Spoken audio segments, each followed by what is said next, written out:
Hello, ladies and gentlemen. Just got to thank the patrons real quick. Thanks to Alan, Billy, Blizz, Brett, Caleb, Chen, Christoph, David, Edia, Eric, Gary, Joey, the other Joey, Christopher, Matthew, Miguel, Mathaldu, Raymond, Rodrigo, Sack, Chief, and Z. The links to support me are in the description. Enjoy the video. Hello, ladies and gentlemen. This is Blue Maxima, and I am here checking out Blood Will Tell. Tezuka Osamu's Dororo. Bloody intro videos. They get me every time. But yes, I have been playing this game for a while now, just off when I'm lying in bed or doing whatever, you know, just trying to relax. And honestly, it's kind of a bad game to pick to relax with. Because if I had to compare this to any game, and I'm going to say it out loud because I have to at this point, this game is very similar to Dark Souls. Yes, I know. Just hear me out, okay? Just hear me out, because you might be surprised just how much this shares with Dark Souls. So, this is a PS2 game, by the way. I'm running it on PC SX2. I haven't changed any of the default settings of the emulator since this is a fresh setup of it on my desktop PC, but I have been playing it on my GBD Win 2, so it's actually been working pretty well on that. So we actually have a fair few settings that we can change, which is kind of nice. You can change a couple of the button settings, you can also change the camera controls, and how you dash. I can actually put it on the L3 button for this because I am on a proper 360 controller now, and L3 isn't in an awkward place. You can also change a few other things there, nothing. Let's actually go and save my settings before we do that. There we go. Just to be safe, because this game's got a weird saving system going on. And you've got a few other things going on here, like you can watch the movies, you can read the encyclopedia to see the demons you've been fighting off, but for now we're just going to go into story mode because this will let me pop straight into chapter 4, which is what I'm up to. Game's got 8 chapters as far as I'm aware, but once you finish a chapter, you can go back to that chapter's area and actually go and find the bosses that you didn't find the first time around. So again, it's kind of like Dark Souls, where there are bosses off the hidden path that you can go back and fight. We'll go play chapter 4 though. I'll shut up for a bit because there's probably voice acting going on. I can't hear it. The wall, as it was called, was built overnight and went on for dozens of miles in each direction. However, after many battles, only a single section of the wall still stood. Yet the battles still raged on between the northern and southern parts of the town, separated by the dark monolith. Southtown, Kagemitsu Daigo has made this town his remote stronghold. From here, Daigo has launched relentless attacks on Northtown, slowly chipping away at the town's defenses. Daigo was determined to defeat the North, as it stood in the way of his goals of unifying the country. Controlled by an alliance of local lords, Northtown continues to fight against the advances of Daigo's army. This town is their final hope of stopping Daigo. Perhaps the demon aura moving through the winds of this town was somehow controlling the fate of Daigo and the allied forces.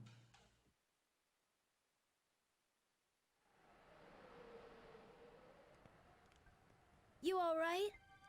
I wish you hadn't got back your ability to feel pain. No, I'd rather feel it. It reminds me I'm alive. People feel all kinds of pain throughout their lives. Getting past all the pain is what makes people strong. This is too deep for me. My head hurts now.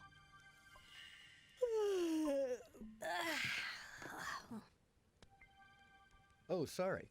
Didn't know people were in here already. You can stay. They call me Snake Eyes Saburota. You here to work under the new lord? Name's Hyakimaru. What lord? What? You haven't heard? The town up ahead is at war. The allied armies are fighting Daigo's army. I've decided that I'll serve under whichever side wins. Daigo's army? You mean Kagemitsu Daigo? Takes multiple armies to defeat him, huh?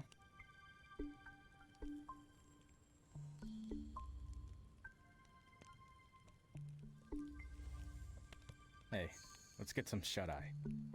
Sure.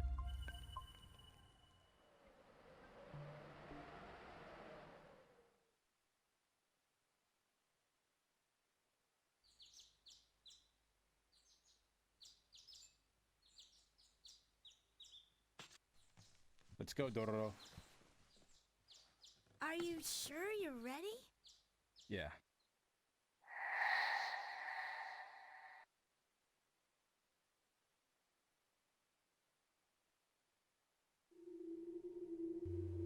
Okay.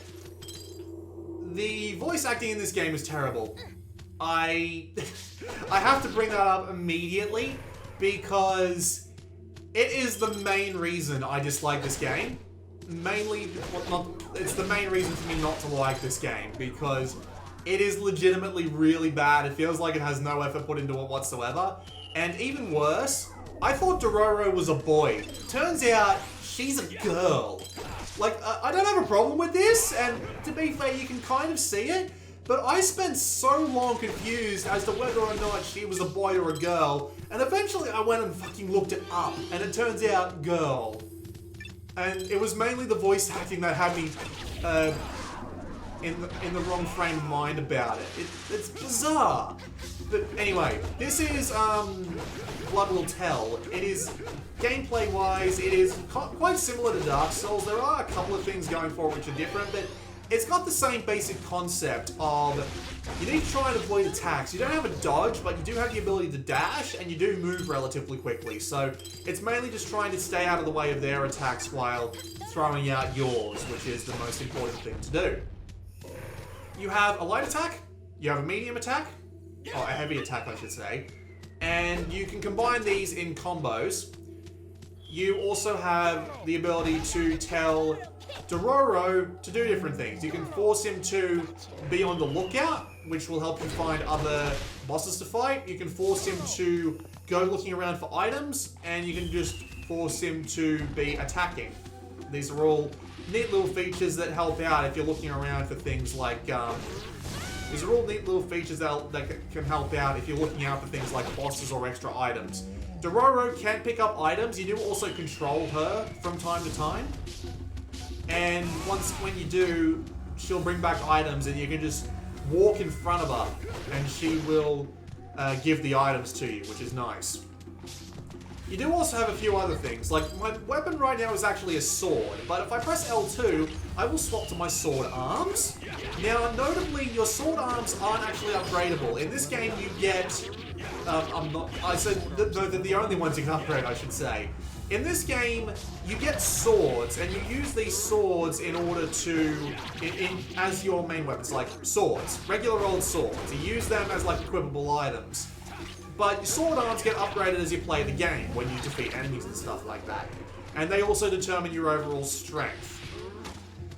You can press the L1 button to move the camera. You press the R1 button and it actually activates a cannon. Not a cannon, a machine gun. The machine gun is awesome. You do also have a cannon by holding the R2 button.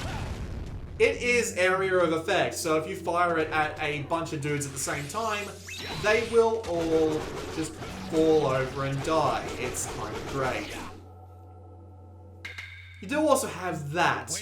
If you charge up your attack far enough, when you hear the ding, if you throw your attack out at an enemy and hit them, most times, it doesn't apply to bosses and certain kinds of enemies, you will go into the state of, I don't know exactly what they call it, but basically you'll be able to beat the ever-loving bejesus out of whatever it is that you've managed to stun.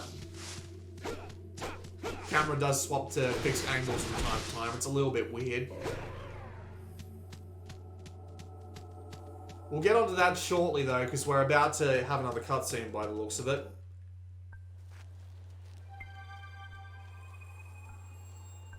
What's this big wall doing here? Arrow marks. And they're fresh. And it looks like there's been a war here recently. Really? That's great! What are you looking for? A sword.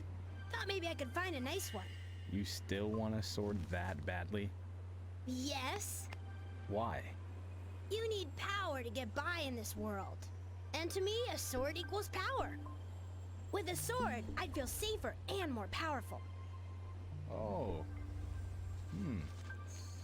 I see. Have you already forgotten what Mio said? That nothing good could come of war or something? Right. Now think about it. What kind of world do you want to live in? One where you need a sword?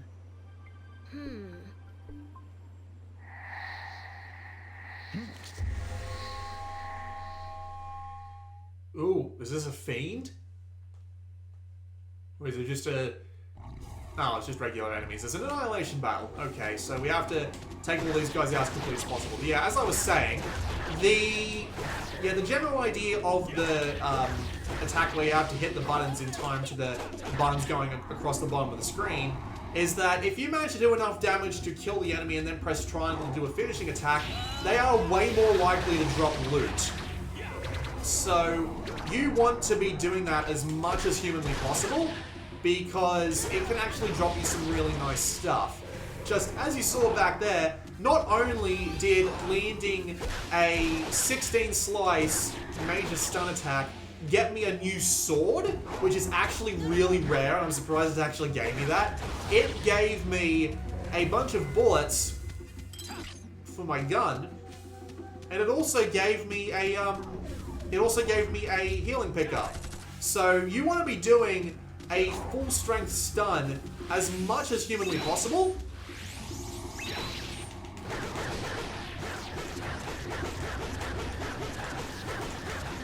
$24. It's a lot easier to do it on a proper controller.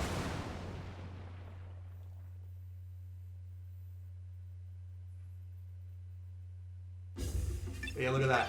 Not only do I get a health pickup, I get 2 spirit pickups, which is the game's like special attack meter, which you saw earlier, which you do by pressing both light and heavy attack. So yeah, it's always worth doing that as much as you possibly can, but you can get knocked out of it by enemies, so you do want to be quite careful about that. There are other gameplay mechanics that we can go over, but those are just the basics you need to know right now, so I will just leave that and start talking about the story, to which I will say there is none. There is a premise, and there is a driving force, but there isn't much in the way of an actual continuing story. So the basic idea is that you are Hyakimaru, a man who had all his organs stolen when he was a baby. All 48 of them stolen. Yes, I know. It's a little bit strange. It'll make more sense once we actually go menu diving. But yeah, he had all his organs stolen while he was a baby. And you need to get them back by fighting off fiends, which are this game's examples of bosses. And once you have beaten a boss, you get that organ back. Organs can give you anything from stat boosts to new abilities. Like, the most major organ that you get back is your, at least at this point, is your left leg, which actually gives you the ability to dash. Most will just give you stat boosts though, which is perfectly fine in and of itself. Oh look, it's an actual fiend! Cool, so we can actually demonstrate how getting our body parts back works. There's no way this isn't a fiend. No fucking chance. Yep, it's the three-tailed fox. It's level 15. We'll probably be alright. So.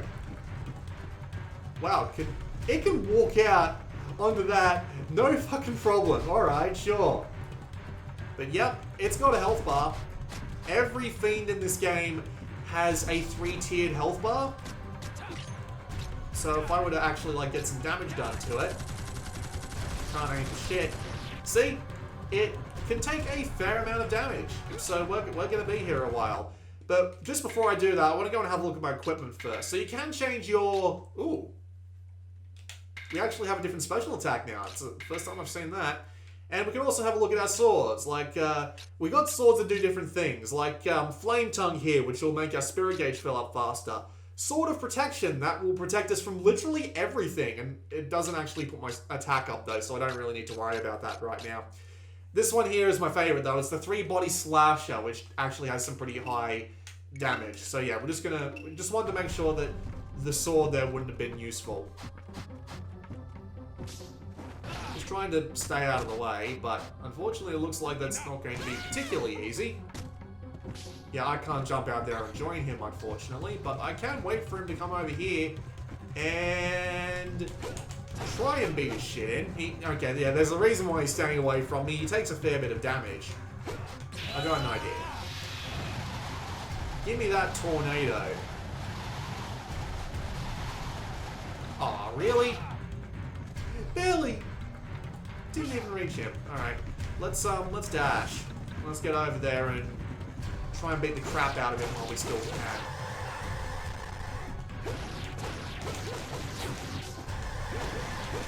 So yeah, as you can see, it definitely has attacks that you absolutely should avoid in order to try and, you know, keep your health bar up, because these guys can do some decent amounts of damage, and the attacks can and will follow you like that. Like, it's definitely not an easy game.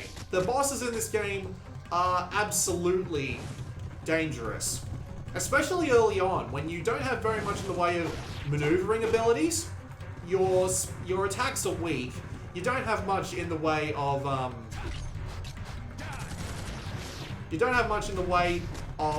power or skill going for you, and you still need to go through the effort to actually avoid the bosses. It's a difficult game. Definitely not particularly easy, and you need to... Whoa. Hi.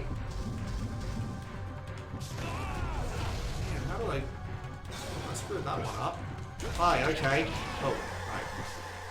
Gotta get behind you to...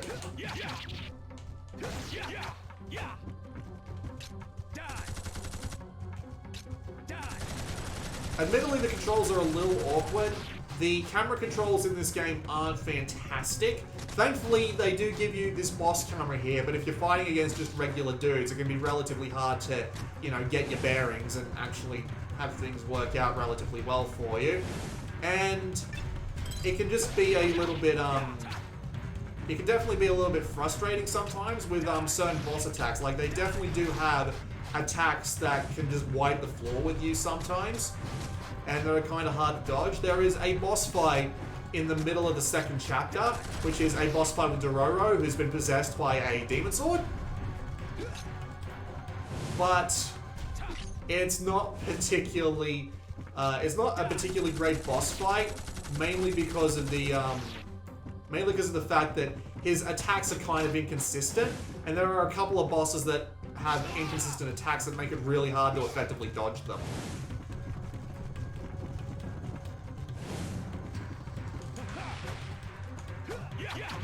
Damn it.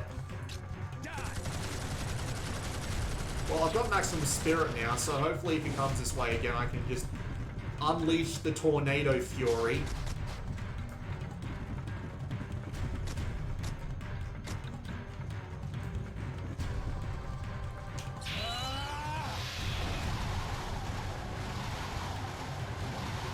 Come on. Alright, that's fine. He's got to stop eventually, and we can just hammer him with the... Shit. We can just hammer him with the cannon, he says. Entirely too confident in his abilities.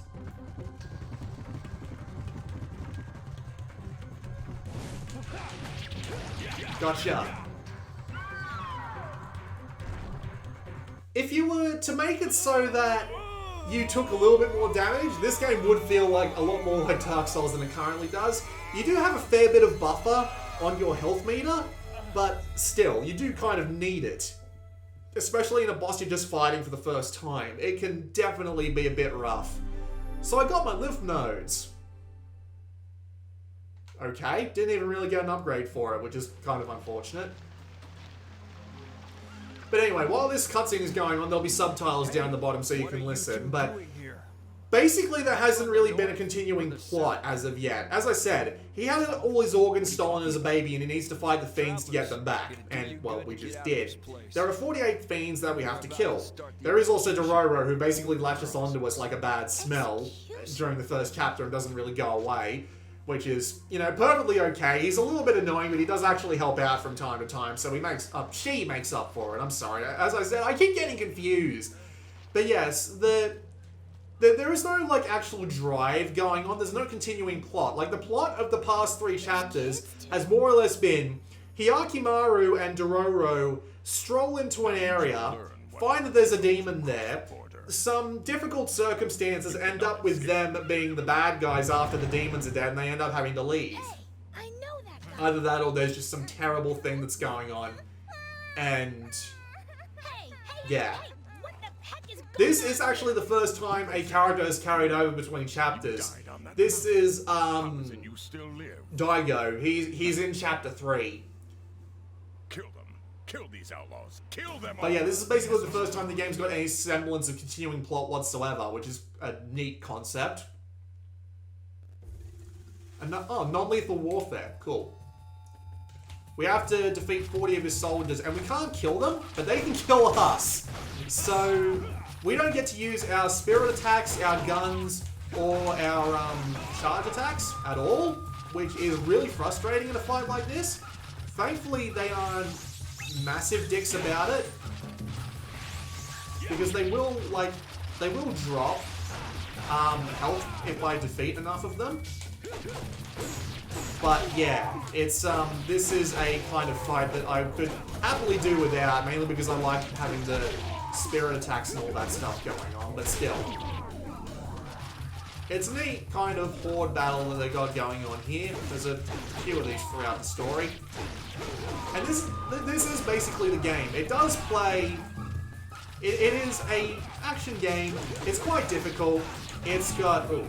Can I swap? No, I have to use my sword. So I can't use my sword arms, which are actually a lot better for crowd control. So, it kind of sucks in that sense. Unfortunately, it looks like I'm going to run into a bit of trouble because I don't have enough for an extra life just yet, which is really bad for me. Come on, I need a health pickup at some point, please. I remember the last time I had to do a fight like this, they gave me a health pickup, like, just as I needed one.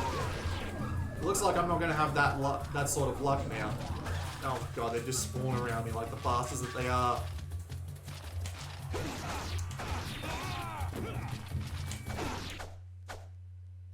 That's going to be game over, isn't it? Yep. And you know what the worst part is? There wasn't any save points, so I get to go all the way back to before I defeated that fiend. Brilliant! From the beginning. Awesome. So, let's actually go and play chapter 3. This'll just... Hopefully this'll give us another fiend to fight. Because the last time I played a chapter that I'd already been through, it marked a fiend or two on the world map. So we can go and find another fiend and fight it. So let's have a look at the world map. Okay, so there's one in the corner of the temple there. And there's one at the very top of the mountain. Cool. So yeah, basically you can come and play through the old areas again in order to get stronger, because this will actually level you up and make you stronger in the long run. And of course, fighting the fiends will also give you other... Hey. Thank you. Fighting the fiends will actually give you experience, so it will make you stronger, and of course it will also give you your body parts back, which will also in turn make you stronger. So, yeah. Apart from the high difficulty and sometimes the lack of checkpoints, like, that's a little bit bizarre. They let me go through that entire section of combat and the fiend fight, and they make you go through non-lethal warfare against 40 dudes, and they don't give you a save point in any of it. That's actually surprisingly, what's the word I'm looking for? Tight-handed, I suppose. Like, it's, yeah, for this game, which gives you checkpoints a fairly decent amount of the time, that is actually surprisingly bad. Thank God with, you know, PlayStation 2 emulators and stuff, you can use save states these days, but yeah. Generally, if you end up failing at a point, it's a good idea to go back and start fighting stuff. What's that sword I just got? Oh, it's the same sword of protection. That's actually a little bizarre. Oh no, it might have been another one of these swords up here, because yeah, I've got 4 worn blades, which is kind of annoying. There are a couple of other mechanics I haven't gone over, like Dororo doesn't actually need to be protected. You can just, like, leave him. He'll revive himself, like, 10 to 15 seconds after he dies, which is nice. And if you collect 100 of those little green balls that are floating around, it'll actually give you an extra life, which is basically just a free regeneration with full health on the spot. But unfortunately, you can't stack them. So once you've got your extra life, you better bloody use it. Otherwise, it just won't. Oh dear. This is why we have cannons, children.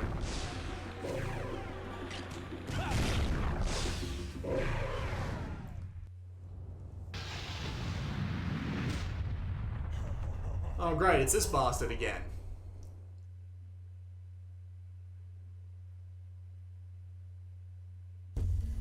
The 14th Fiend, Gaping Maw, level 23. Oh dear. Alright, let's just try and beat the shit out of as much as possible while I have a special attack to work with.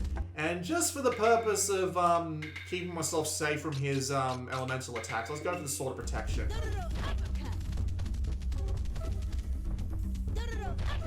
This is probably going to be a Dark Souls-like fight because he is a significantly higher level than I am, so he might be difficult to deal with.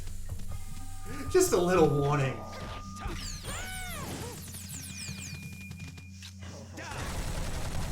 No reason not to use my bullets and my cannon shots.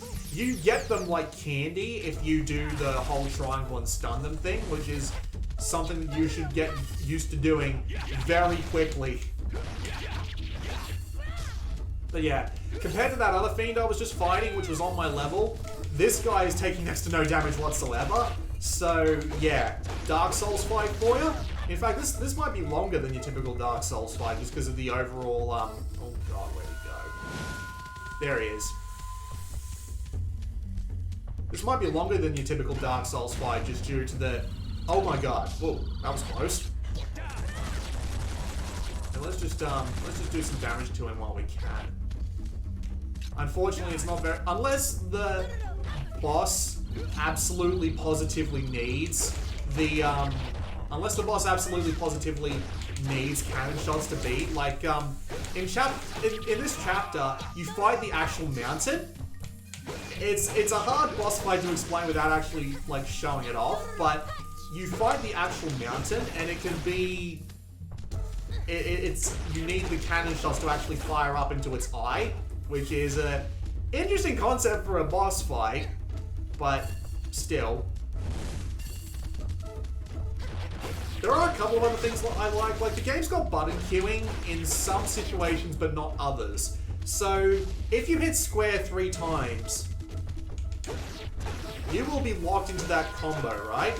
But you can swap out into your heavy combo pretty much any time. So it's a fairly forgiving sort of input of button queuing, which I can appreciate because it's just, it makes it so that you can mash, but you still need some relative strategy on how you go about things. Like if you go into an attack, you will be locked into it for a fair amount of time. Oh, I shouldn't have done that. Oh well, I still got some damage in from it. Surprising little damage for a level 23 boss. Ooh, ow. That was close.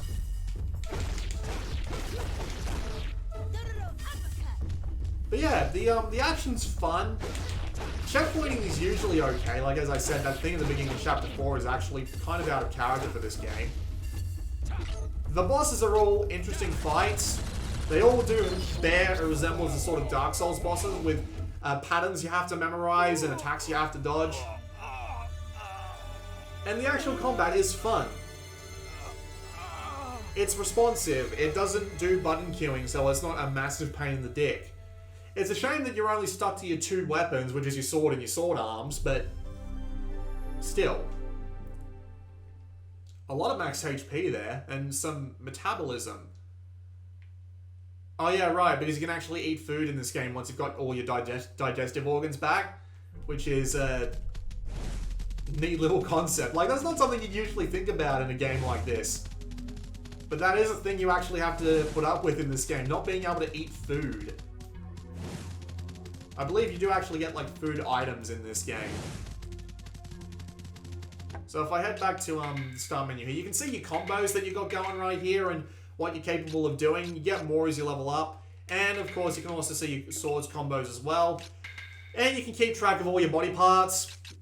So you have to fight 48 fiends in order to get them all back. What's spiritual?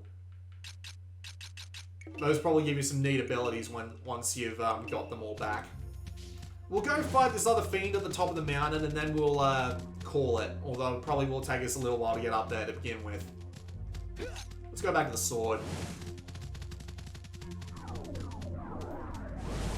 But yeah, for the most part, I am enjoying Blood Will Tell. It's a fun action RPG. It's got a neat concept, the combat's fun. The general look of the game is actually pretty nice as well. Like, seriously, it looks pretty damn good for a PS2 game. Draw distance is a little bit underwhelming, but the overall quality of the overall quality of just the general graphical style can't really be the overall quality of the graphical style can't really be understated. It looks pretty damn nice. And the fiends are all, I don't know if they're based on any kind of Japanese sort of, what's the word I'm looking for? Folklore? That's the word I'm looking for.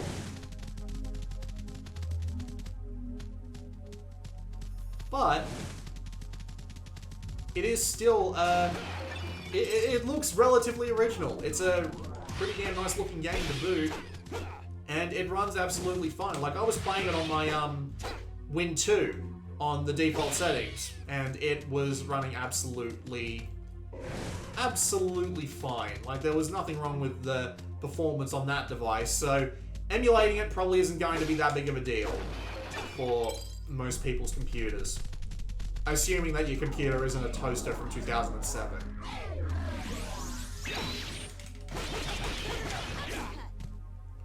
We can finish the combo early, but we don't get much food for it, unfortunately.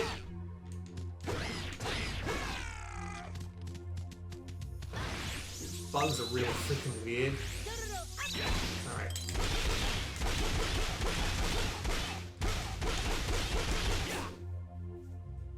So that'll give me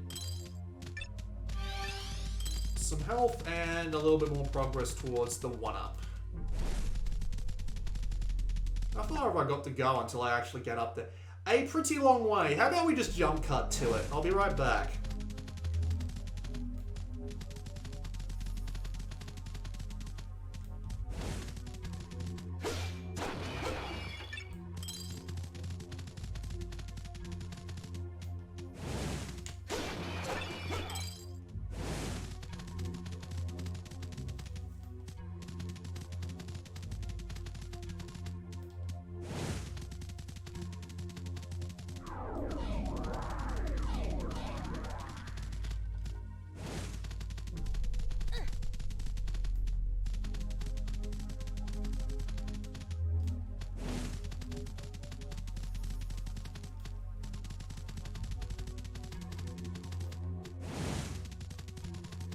I should also mention, because the game's save system is a bit weird, I mentioned that earlier and forgot to follow up. You can save your game at any time at one of those points. However, if you quit the game without saving, it won't save your progress. But if you don't come and defeat a fiend in this here, it won't automatically save if you go back to the main menu. You have to come here and save, and then you can quit back to the main menu, and it will save your progress there. It's just a little bit of a bizarre save system. It's not too out of the ordinary, but I just thought I'd point that out. Anyway, back to me running up this damn mountain.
I can save the...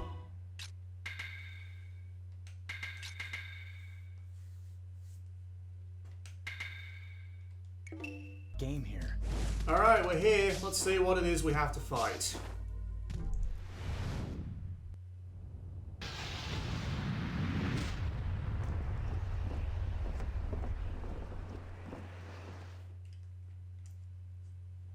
Boy, you ugly. The Wind Fiend. He looks particularly... Oh boy. Oh boy. Alright. Okay, you are dangerous. You are absolutely dangerous. I will agree with this. Fair enough. Let's just lay into him for a little bit.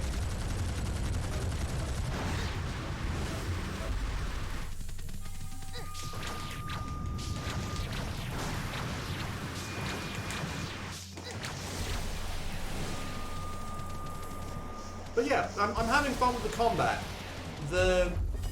The bosses are interesting and they aren't pushovers, so you need to actually put in some effort to beat them. Although, admittedly, using dash to get out of the way, I like Dark Souls is kind of made me better at these games than I expected to be.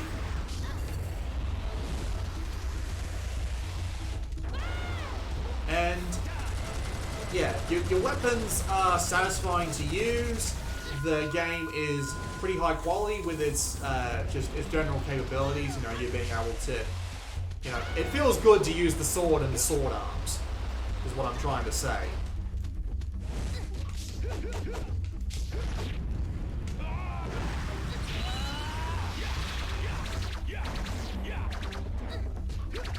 And yeah, just in general, the combat is fun. I am enjoying it quite a bit.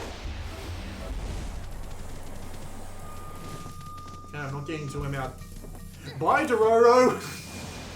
No, there is actually ground down there, although that did look pretty comedically well timed. Ooh, ow.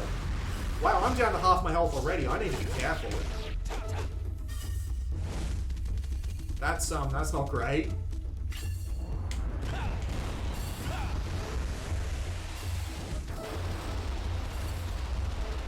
Oh wow, that's going on for longer than I thought.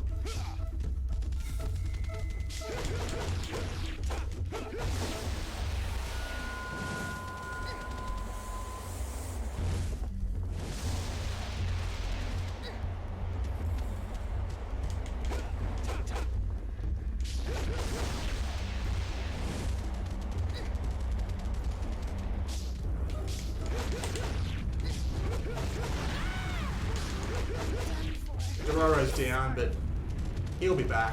Whoa! 3 tornadoes. That's new.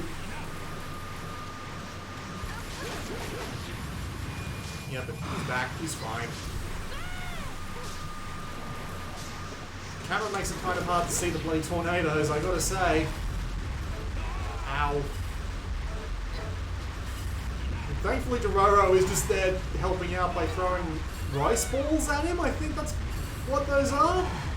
He's got, like, throwing knives and... Ah, dear. Oh, well, as I said, it is pretty Dark Souls-y. They do lots of damage and don't take much back, so... Yeah, that was a look at Blood Will Tell. The combat is fun. It does remind me of hardcore action games like Dark Souls and Devil May Cry, in a good way. The general quality of the game is pretty high. The fiends are interesting to fight. They have lots of different patterns, and you do have to learn them in order to stand a chance to actually survive. There's next to no story as far as I've played, though. It probably gets better later on, considering that Daigo is carried over from Chapter 3 through 4, but it might take a little bit while to get started up otherwise. And the voice acting is absolutely terrible. But the actual gameplay is good, and that's really what matters at the end of the day. So, would I recommend picking it up? Why not? If you've got the opportunity to try it, I don't see why you shouldn't. This has been Blue Maxima, and I will see you all next time.